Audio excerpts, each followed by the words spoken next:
I know that if you take a taxi, you have to take a certain taxi that's marked a certain way so that they don't, kind of bomb it with rocks and things of that nature. They found three pretty good sized crypts. Now, what people don't really understand is that the pre-flood world was a bit different. It was like a hyperbaric chamber. Everything Hmm. was in perfect balance.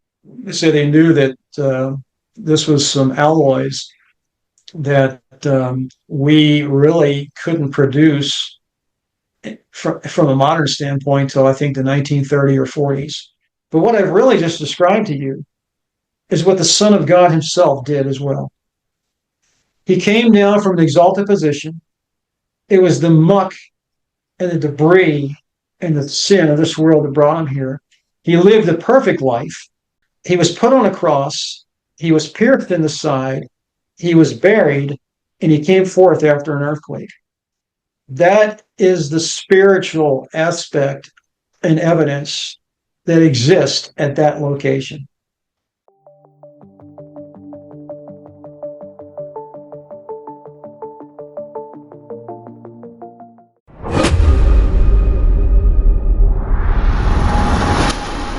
All right then. Hey Jerry, how you been? Hey, pretty good. Pretty Yeah. good. It's a little chilly this time of the year here, but the other night it was about 4 or 5. Oh wow. But anyway, the Lord keeps us warm. So So, how since about the yourself? last time, oh, pretty good. I've been doing my thing. The last time we did our interview, I put up the wrong YouTube channel. I put up the Anchor Stones one, which I know you do a little bit on there, but really your prime one, the one where you do all your Bible studies, which I think is really fascinating, is something different. And I'm going to put a QR code up for the viewers to see, as well as a link in the description. But what is the name of that channel? And give us a little bit of what it's about, what you do. That's homechurch.us is I guess home church, forget the dot, home church US, I think is the way that you can get to that particular study time. But we decided back in 2014, so it's been over 10 years, about a dozen years now, that we would go ahead and start a weekly type of meeting. And we do have folks from actually all around the country that join us live, which is Saturday morning on the East Coast time from 12 to 1 is what we do there. So we have folks around, we said at that time because folks on the West Coast, that's 3 4 hours difference. We have people Mhm. in Canada that join us and out in Washington State and different around Arizona and places like that. So we set it up at that time to give it so they wouldn't have to get up super early. But a lot of the programs are archived, and so folks join us at other times around the world when they have a convenient moment. And yeah, we thought that the best thing to do, um, a lot of people when they attend a church service, for example, there are a lot of preliminaries that take place, sometimes 30, 40, 45 minutes, maybe even an hour preliminaries before people actually get into the sermon time or open the word. And we thought, well, we're going to, by doing it the way we do it, we simply have prayer, have a little bit of a welcome and a prayer time, and then we just go right into a study. And over the years, we've taken certain books of the Bible and we just go through almost like a through the Bible kind of concept that was promoted years ago. Um, and we want to know what it says, what it means, and how it applies to our lives today, because obviously the Bible was written thousands of years ago. And we just find that it's absolutely relevant for us today, particularly when you get into the prophetic books of Daniel and Revelation, because they're speaking about our time. And we believe that the plan of salvation really is quickly wrapping up, and that this whole world has very little time left for folks to make choices and decisions. And so we hope and pray that as folks find our channel, that they'll not only they're welcome to join us, but they'll more importantly they'll make a choice and a decision to follow the Lord. So, And what is your website? What's that URL? you're talking about the one for the home church or the one for our archaeological work? Both of them. Yeah, homechurch.us is the website uh, for that Bible study, and anchorstone.com or arksecret.com are two of the other sites that we have. All right, so today we're going to do something a little bit different. Last time I had you on, we went over the Ark of the Covenant. Is start with a lesser known discovery of Ron Wyatt, one that I haven't talked about on this channel yet that I wanted to, and I want to get into that. But first, let's go over just the facts of that, and then let's dive into what it actually is, where it's at, and the story behind it. You have the floor, sir. In 1979 is when Ron and his boys ended up going back to Israel to begin an excavation on the Ark of the Covenant site there in the Garden Tomb. That 6 months earlier, Ron had that experience that we shared last time, that most people are probably familiar with, that followed this kind of thing, where his left arm shot out. He said that's Jeremiah's grotto, and the Ark of the Covenant is in there. And of course, he had never really thought about looking for the Ark, etc., until that point. Um, let me just also say that I'm just finishing up on a publication where I believe that God was kind of dropping breadcrumbs, if you will, his way to kind of move him in a direction of considering searching for the Ark.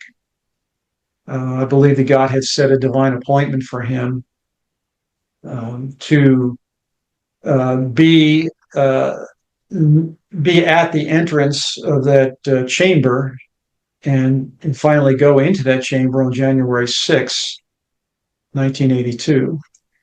But when you reel things back and you go back and look at how things got started with Noah's Ark in 1977, it was as if God was dropping some little hints, some little breadcrumbs with all of the other discoveries that he made in an effort to kind of move him in that direction and to be receptive for what he had in mind for him. Now, I know a lot of people may think that's a little bit out there, but really, for a Christian, we have a desire for God to lead and guide in our lives, and He is more than willing to close doors, to open doors for those, because we want to, number one, bring glory and honor to His name, and we want to be. Not only do we want to be sanctified in and of ourselves, but we also want God to speak through us and use us in any significant way to influence others. And He is more than willing to do that. He was certainly doing that with Ron over the years. But what this book does is it goes through all the other discoveries and shows the breadcrumbs that God was dropping that would finally culminate in that experience in the Garden Tomb there. It may have been kind of a shock to Ron. In fact, maybe God was saying, hey, you're not really picking up my signal here with these other things. So I'm just going to give you this experience so that you kind of get the message that I need you here working at some point. And that began in 1979. Well, at the same time that he was working there, he had befriended a young man that they simply called James to protect his identity, an Arab young man. And he was slender built, and Ron used him as they were going through the excavation because he could go squeeze through small spaces and check different little chambers out. if they had any possibility. Well, James, as they called him, had told Ron in 1979 that he wanted him to come out to his parents' place. They had a piece of property over in Hebron, and which is about from Jerusalem, probably 19, 20 miles away. And so he was asking Ron to come out there, and Ron was thinking, well, he may want me out there, so I can go to one of his relatives' shops, and buy carpets or trinkets or whatever. But he said no. He said I something's going on out at my parents' place there, and we're kind of scared about it a little bit. We don't know really what's happening, but at night, up over the ridge, we see this light that shines, and it's almost like a fire that's flickering out there.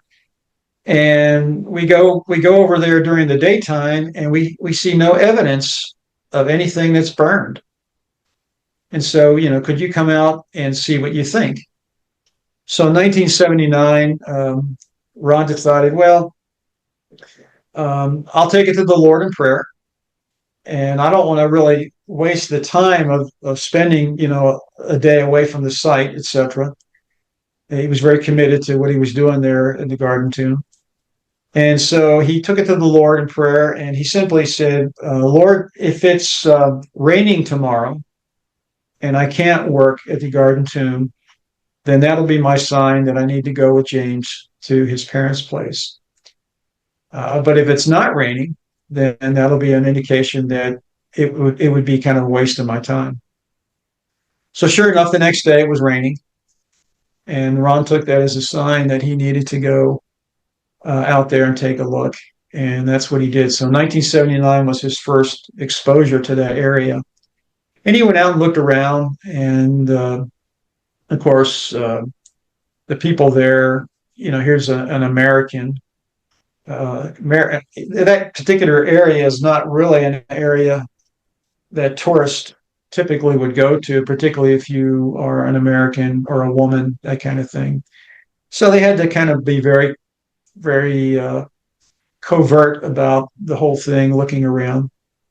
And it wouldn't be until 14 years later, in 1993, he did go back toward the end of 1992, but to talk to the family about what he would like to do. He came to the conclusion that God had intentionally led him to that area. He hadn't ever thought about looking for Abraham and Sarah and Isaac and Rebecca and Jacob and Leah. He had never thought about looking for their burial place, although from Scripture he knew that it was in the plain of Mamre and out there in the Hebron area. In fact, the traditional site is not terribly far from that area. There's a traditional site of the cave of Machpelah that people can go and visit. And you can only really go there if you have an Arab escort. There are certain areas in Israel, Jericho, Hebron, over there, the cave of Machpelah, also Bethlehem even. There are certain places that are basically controlled by the Arabs, and they take a dim view of having somebody else in their particular region. I know that if you take a taxi, you have to take a certain taxi that's marked a certain way so that they don't, kind of bomb it with rocks and things of that nature. I know there have been tour buses that have gone into Jericho, and the people come out and they start throwing rocks and sticks and things at the buses. So Why? it's they don't want them there. They don't want the Christians particularly coming into those areas. So it's just something that they've apparently always done. And so the way around it is to have to get a rental vehicle or a taxi from an Arab company and then it's marked in such a way that they won't bother it. So, and again, it's like I was mentioning earlier to you, you just have to kind of do your due diligence in terms of knowing what's appropriate and what's not. And so, but in order to get things done out there, Ron had to go pretty much by himself until in 1992 and 93, he ended up taking Mary Nell, and then there was a surgeon friend, a doctor friend of his that actually went along in 92 and then eventually came back in 93. He was late getting there, so there was another fellow that actually went along in 93 as well. In fact, he was a geologist, and he came in real handy because of what had to happen there at the site. Back in 92, Ron met with the family, pretty much explained to them what he thought the site might be, just laying it right out there for him, telling him that he thought maybe this was Abraham and Isaac's burial place. When he was out there in '79, I believe he was able to determine that there was a cave below the ground that they were standing on. So anyway, in '92, the family decided that they would go ahead and take care of the excavation, and of course, Ron was giving him giving them different insights and understanding of what to do, what not to do. They ended up getting a backhoe and they started digging. And I believe they started the digging in late '92. And when they got down to the actual tomb area, they wanted Ron to be there. And so he went back, I think it was June of '93, or maybe April. I think it was maybe April or June of '93 he went back. And that's when Mary Nell and the others were also in attendance. Ron, of course, had done some research, and he found that this location would be suitable, would be appropriate. In fact, from what we understand, none of the folks actually lived in the area, but even though they were buried there. I mean, Abraham went through there and he bought the property, but he wasn't living there when he passed away. But everybody ended up getting buried back there as well. A couple of things that Ron noticed in his research in the area is that it was on kind of a high plain area, and there was a stone shrine or building that was close by as well, and they eventually found out that was really right above the tomb area. So as the excavations went on, of course, Ron being there at times back and forth, I think Mary Nell said that she even videotaped the backhoe doing some work out there. Next time you chat with her, you can maybe ask her if she has any of that footage or pictures. I think she said it was only about 100 feet or 100 yards. It wasn't very far away from where they were actually staying at the residence there. From '79 to 92 and 3, over that 14-year period, when Ron first went out there, there was little to nothing there. It was just gardens and things of that nature, just area that they were using for growing things. But when he went back 14 years later, the family, of course, growing up and spreading out, they were building houses close by that area. So they had to be even particularly careful because of the relatives being nearby when they were doing the excavations. In 2 Kings 23:17, it seemed to indicate, from what he was looking at, that monuments were sometimes erected over these burial sites. And that ultimately is what they ended up finding out in this particular area. Probably the most important thing as they excavated down and so forth, they found they found three pretty good sized crypts. And uh, if you go on anchorstone.com and look at the newsletter of the Cave of Machpelah, you'll see some of the diagrams there that he put up there, that Mary Nell put up. But three pretty good sized crypts that were built into the cave itself, the cave walls. They were about 11 and a half feet long and about 4 feet wide in three sections of the wall. And then, of course, you had the entrance into the cave. And Ron gave a lot of particulars in terms of the fact that the door that used to be on there was no longer there, but it was sealed off in some fashion. There was also an air shaft that apparently extended up into that stone structure above. And Ron theorized that that was probably just for ventilation and so forth. The most important thing, I think, that they discovered initially was that they only found one piece of pottery in the entire excavation, as far as he knew, and it was the absence of anything else that indicated that this would have been a Christian burial site, as opposed to a heathen or pagan burial site. Were So they, it's were there bodies actually found in there, or were they empty? okay. The crypts were completely empty, not even bones. Now you remember Jacob actually was embalmed when he died in Egypt, and remember Joseph requested of the Pharaoh that he take his father to that particular location for burial, which he did. And so there was an expectation early on that they would find some remains, and then they would find a mummified Jacob there at the site. But there were no bones and no mummified Jacob or Leah that were there.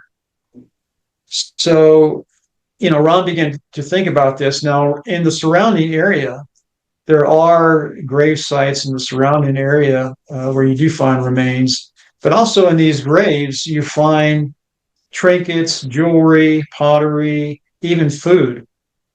And this was typical for the pagan and heathen burial rituals because of the concept of the afterlife. Having, all these, some of the burial sites actually in Egypt, you'll find not only maybe the remains of a pharaoh or a person, but you'll find remains of servants. You'll find pottery, food, jewelry, all kinds of things that they would think they were going to need in the afterlife. Well, the fact that there's none of that in this cave was a clear indication to Ron that this was a Christian burial site, because none of that existed there. He also, in examining things at the excavation, realized that it did not appear that this tomb had ever been robbed. The way things were set up and whatnot, and the way it had been sealed off, didn't look like there was anything that would have been an indication that somebody broke into it. He did say that there was looked like apparent earthquake damage to the site. So as Ron began to kind of piece together the evidence and the lack of evidence that was there, and the fact that it did have some earthquake damage to it, he began to think about the scriptures in Matthew 27, that talk about when Christ laid down his life there at Calvary, there was an earthquake. And the Bible tells us that some of the graves were open of the saints. And then Ron theorizes that when Christ was resurrected, that there were others, and the Bible substantiates this. There were others that were resurrected, and we're actually told went into Jerusalem to appear before many. If you remember that story. So, because there are no remains there, because of the earthquake damage, Ron was just kind of piecing together the information. He suspects that Abraham and Isaac and Jacob were actually, and their wives were some of those saints that were actually raised when Jesus laid down his life, and then of course, the tombs were opened, and then when he was resurrected, they were resurrected with him and ascended with him back to heaven when he went. And again, he's pulling all that from the scriptures there.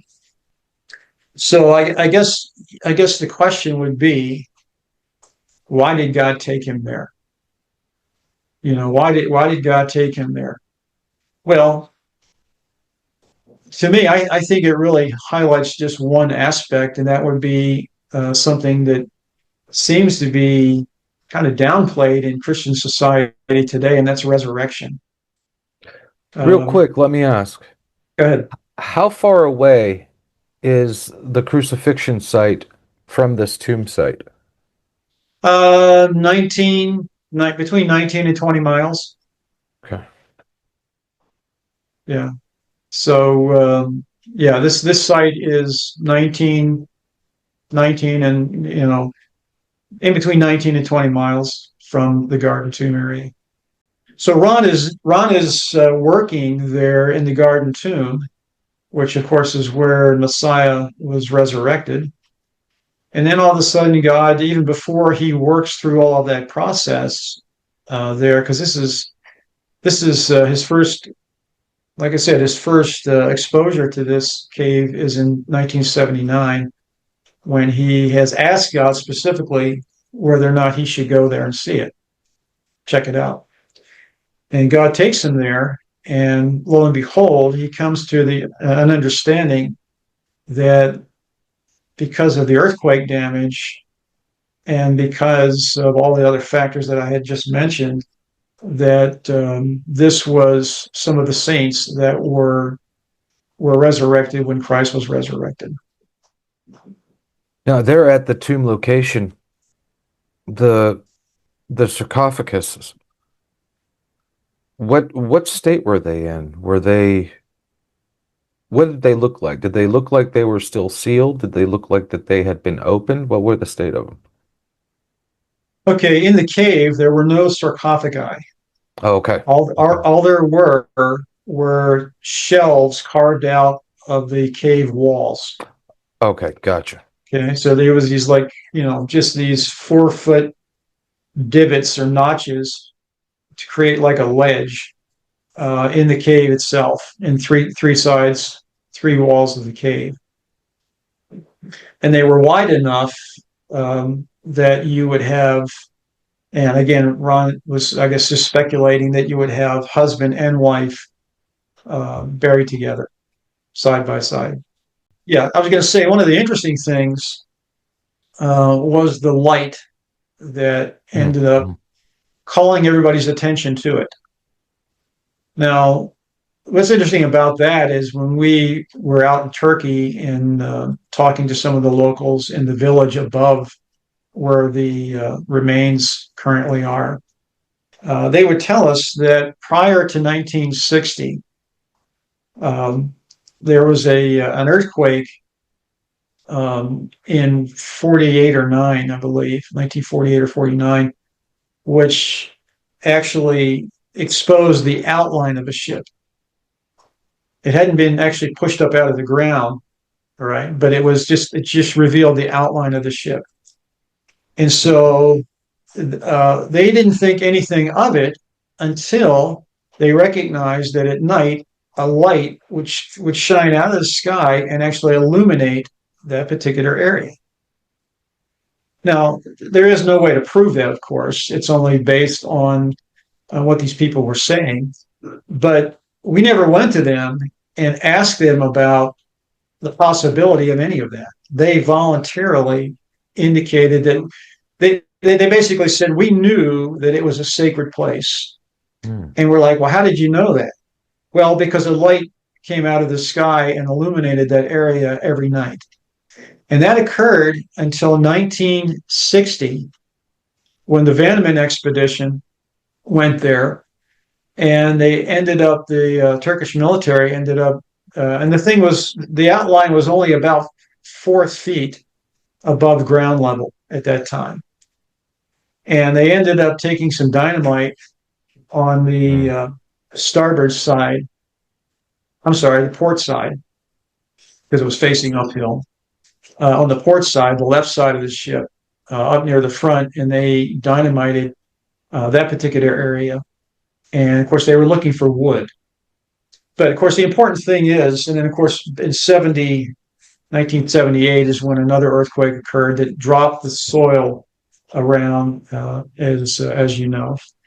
But here you have God using a light there, then using a light again at the cave of Machpelah. And of course, God has a history of doing that kind of thing. When Moses was out there at the burning bush, here was a fire that was burning, and he was actually very curious about that. But here's another fire that's burning, a light that's shining, and he's going to check it out, but it doesn't consume the bush. And so it seemed like that's the same thing that was going on out there at Machpelah. There was some type of fire. Maybe it was a bush in the area that was burning, but it wasn't consuming the bush. And it just got their attention, and then eventually Ron's attention. And of course, he ended up checking things out. What's interesting also is that, because I've been to the traditional site, so I've been close to that particular cave, but we had an Arab tour guide that took us there. And it was interesting. He knew the story of the light, even though we were at the traditional site. And the traditional site, the local people there know that it's not the authentic site. Even scholars that have looked at it will indicate, and Ron, of course, also indicated that it was not the authentic burial place.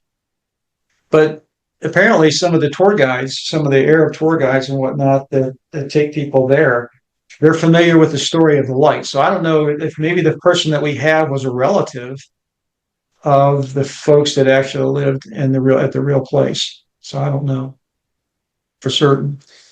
But again, God has his ways of getting our attention, and sometimes he'll use a supernatural method like that to point people in a certain direction. But this particular discovery doesn't get much attention and much focus, and I think that's probably because the other ones are maybe a little more spectacular or a little more visible, and certainly you have easier access. You don't have really great access to that particular location because of where it's located. And it's kind of interesting that this was found on the property that was associated with the guy who was originally helping Ron Wyatt with the crucifixion site. I just find that that's a coincidence, but as Christians, we know that there are no such things as coincidences. So it's interesting, very interesting. Yeah, well, yeah, these are the breadcrumbs. These are the little nudges that God is always working behind the scenes, of course, to move us, even us, in certain directions, to use us as much as we're willing to be used by Him to bring glory and honor to His name. The plan of salvation is an absolutely marvelous, miraculous plan to save humanity. Unfortunately, we get so distracted with life that a lot of times we don't notice things until they become very spectacular. And that's why Ron used to call these major sites that he dealt with God's show and tell. God's kind of stepped into reality here, and he's presenting things that are too obvious to ignore. Too obvious to ignore. So what I'd really like to do next is, which is the second part of the reason for this interview, is the Noah's Ark location. Well, of course, the Bible is the ultimate authority in regards to that particular thing, even though that's been kind of taken out of context and misunderstood to a certain degree. But the Genesis story of the flood, chapters 6 through 9, kind of lay out the scenario there as to the purpose for the flood, and of course God's willingness to spare humanity through Noah. The Bible says that Noah found grace, and he was living by grace, and he was willing to be used, and he trusted and he believed in the messages that he was getting inspired with. And so basically, when Noah would have been about 480 years of age, God came to him and said, "Hey, listen, this is Genesis chapter 6. The imagination of every thought of man is only evil continually, and I'm going to destroy them. But you have found grace in my sight, and so here's the plan." And he lays out a plan for him to build a ship. you know, and and I don't know if anybody's ever really thought about it or not, but we can talk about it later. But why did God use a flood event to destroy the planet? That's a question that really takes you off in a very interesting direction. But at any rate, the Bible tells us that God did judge this world. He stepped in because of sin. He had given Noah instructions on what to do and how to do it. And three times in those chapters, it says that Noah followed God's instructions perfectly. And so the Bible tells us that the world was flooded. Only those in the ark survived, and that the ark rested on the 17th day of the month. 17th day of the month. Of course, in the King James, there it says in the mountains of Ararat. Well, of course, when you go back hundreds of years, back to the 16th century, there was always a desire of folks that eventually came along to look for that ship to actually prove the scriptures. And so here's Mount Ararat out there for the very dominant feature in the area. And so that's where it became customary to look for the remains of the ship. But what people haven't done, and even in the Christian community, they haven't really sat down and thought this through with a lot of clarity. They've been looking at and thinking about the supposed eyewitness accounts over the centuries, the people that claim to have found this and that, people that have gone up the mountain, Mount Ararat, and have brought back pieces of wood and this kind of thing.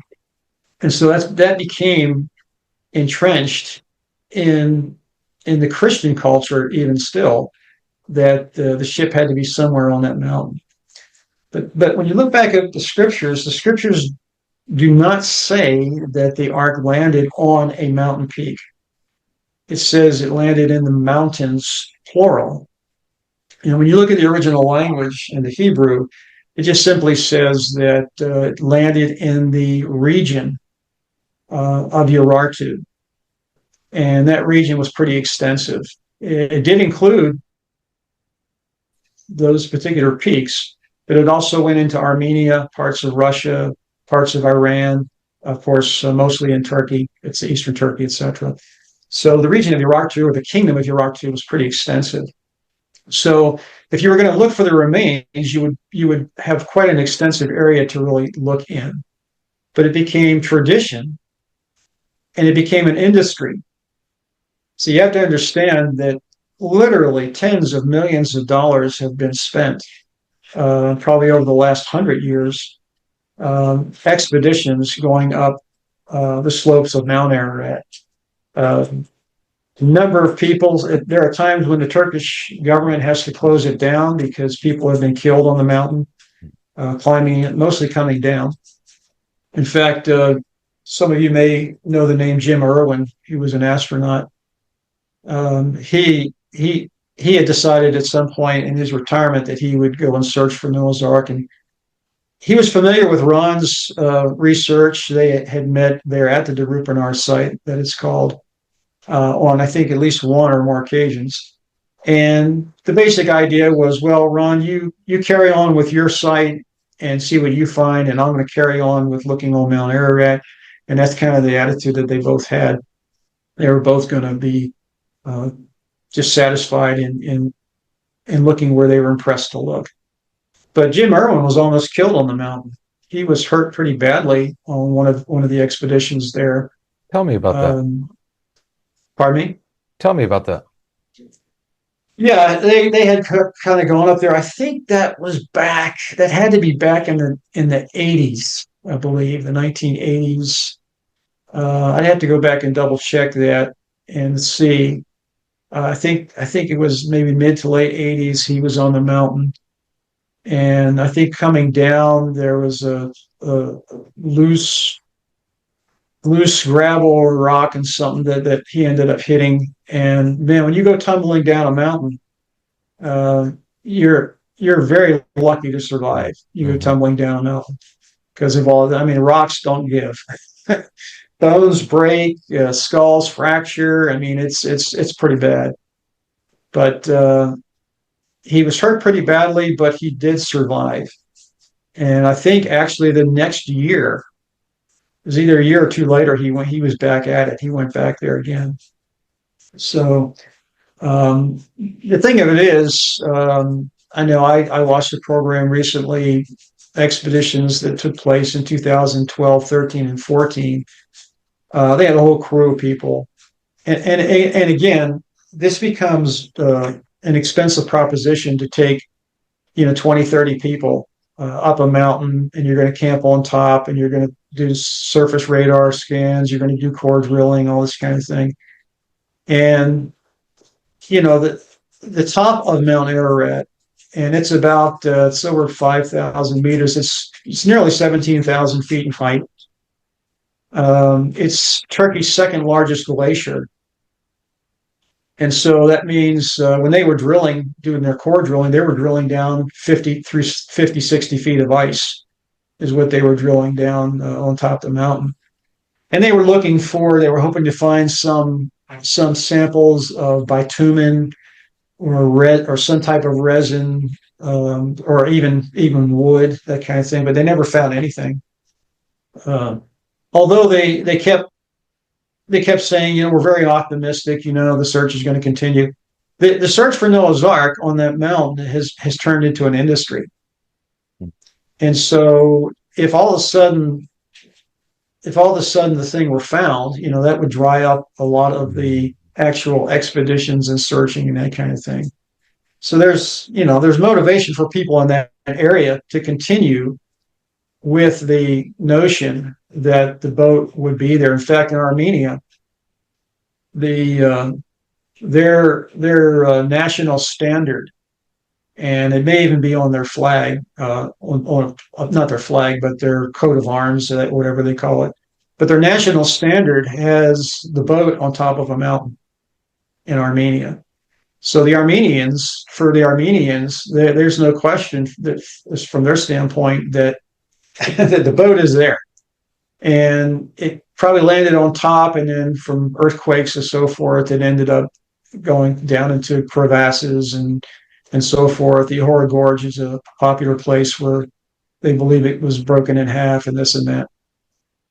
Now, what people don't really understand is that the pre-flood world was a bit different. And this is something that you probably may have got into conversations with Dr. Hovind. Yes. The pre-flood world was much different. It was like a hyperbaric chamber. Everything Hmm. was in perfect balance, perfect soil consumption. No fractured tectonic plates. No volcanic activity. No hurricanes, storms. In fact, not even rain. Hmm. It was a closed terrarium type of ecosystem that was pretty much uniform temperature all around the planet. I mean, so you when you do your due diligence, you'll find that the pre-flood world was much different ecologically. Paradise. It's paradise. Yeah. And so the mountain wasn't there when the ark came to it. It's a volcanic mountain, it's a stratovolcano, and it's a highly seismic area, that area is. And so, and it's had several eruptions, but a lot of them have been fairly recent. The mountain itself, or the volcanic activity in that area, seems like it's only about 3,500 years in development.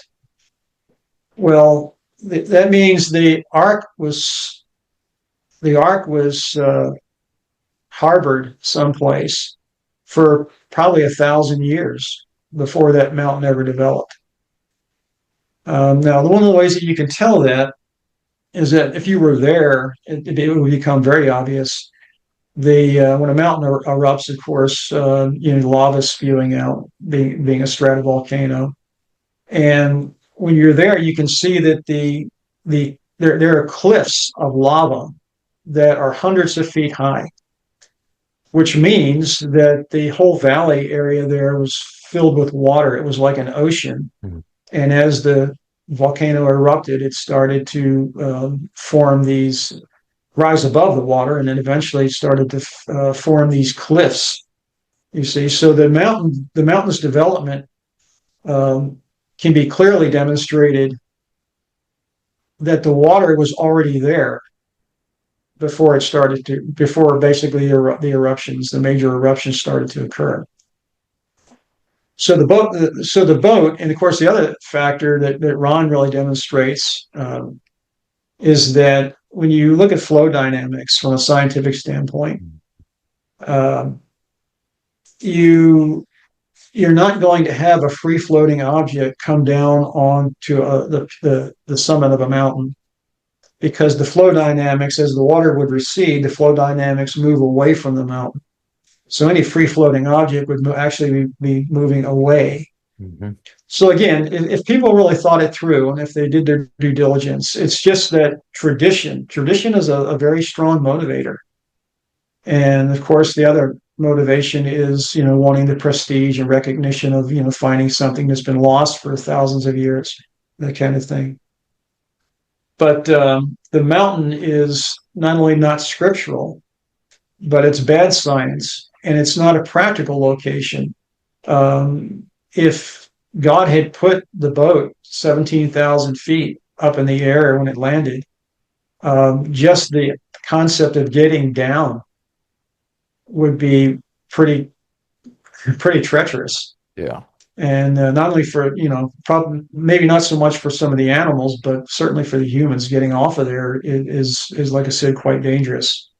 So it's not practical, it's not scientific, it's not biblical. Bible says that the ark came to rest in the mountains of Ararat. And that word Ararat is only used 4 times in the Bible. And in every case, it's in the plural form. It's translated twice as Armenia and twice as Ararat. And anybody can just get on concordance and look those up, etc.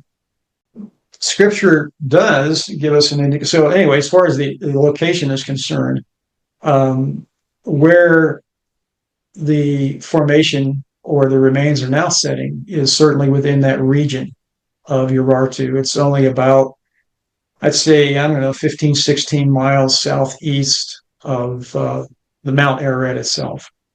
It almost looks like you could reach out and touch the mountain. It gives you that impression it's that close. But the ship landed at a higher location than it's currently resting at. We've been up to the original landing site. Ron, of course, explored all through there. Found a number of things up there that indicated that it was the original landing site. He found a large embedded section of petrified wood embedded in the ground up there. He found yeah, he found ballast material, and of course, in any seaworthy vessel, any seaworthy ship, and this vessel would have had to have been more than seaworthy to survive the flood event, a global flood event. And so apparently they used the tailings from the iron production, where they produced rivets and iron plates and things like that for the superstructure. They used the tailing material as ballast material. And it was actually some of that ballast material that Ron found that he sent to Los Alamos National Laboratory back in the 80s. And that's really how that organization got involved. They analyzed the ballast material and found out that it had aluminum, magnesium. They had these sophisticated alloys in it that made it seem like it was they indicated or told Ron they thought maybe it was parts of a down satellite. And Wow. so I mean, it's that kind of material. And of course, when you go to Anchorstone and look at some of the information up there, anchorstone.com or on the Wyatt website, you'll find that the analysis and so forth, all that information is up there. So you Plus, got ballast. you have a video on the Acrestone channel, and then I'll Of also course. put a QR link to it. That way, they can watch the whole thing. Uh, Talk a little bit about that video and what happened, the creation of that video. Well, again, as we've been suggesting here and revealing that, Ron found the ballast material higher up there, and so he knew that the ship had landed higher up, and then and so forth. And of course, as you walk down, it's about 2 mile distance from the original landing site to where it currently is. And as you come down through there, others have found ballast materials or similar types of material there, etc. And if you could get into the hull of the ship, because pretty much what's left there is just the hull with the top decks actually collapsed onto the lower decks. The sides have kind of splayed out, and really what you have there is a shipwreck, etc. But the ballast material, when it was checked out by Los Alamos, they decided we want to come over and take a look at this and see what's going on here. And so they sent some people over that were very intrigued by it, and they came over with some high tech equipment to get measurements, laser measurements, and different kind of things like that. And of course, they had done the analysis, so they knew that this was some alloys that we really couldn't produce from a modern standpoint till I think the 1930 or 40s. Titanium, I think you're talking about aluminum and all that, right? Titanium, magnesium, aluminum, that kind of thing. And so, that shouldn't be there. Right. It shouldn't be there. But, the laboratory confirmed that there it is. There's the samples and so forth. But once Los Alamos got involved, they confirmed the length of the formation, which was a lot easier to estimate after the 1978 earthquake. And again, the Bible goes back and gives us the length, tells us that the length of the vessel would be 300 cubits long, 50 cubits wide, and 30 cubits high. And Moses, who is probably editing the Genesis account, was educated in Egypt. And he was, the plan for him was to eventually become one of the pharaohs there. But he was educated in Egypt from the age of 12 till he was 40. and he would have been using the Royal Egyptian cubit. That's what he would have been familiar with and was standardized measure at that time. And so he translated whatever source he was translating from or editing from. It translated into 300 Royal Egyptian cubits and 50 cubits wide, etc. Now, of course, the important thing, no matter what type of measurement was originally being recorded, the idea is that the ship would be 6 times longer than the width. It would be set up on a 6-to-1 ratio. Now, this became something that the United States Navy tested Yep. and verified that would make a ship most seaworthy. Of course, God knew God knew it all along, of course, Hmm. but also the 6-to-1 ratio concept is something that's all through the Bible. You find, I don't know, you find if you go through and start just looking and checking for that, you'll find 25, 30 different references of this 6-to-1 concept. It was in creation, it was in the sanctuary, it's with Noah's Ark, it's around God's throne. I mean, it's just kind of everywhere. In fact, I would contend even, the Bible tells us that there were giants. The Bible identifies giants in the Bible having 6 fingers and 6 toes on each hand and foot. And so here you have it almost seems like humanity was made or created with that 6-to-1 ratio kind of idea, uh, even from the beginning. But as we've been scaled down, losing mass and size and age and whatnot, we've come down to see what we have now as being normal. But I don't think it was so when the pre-flood world existed.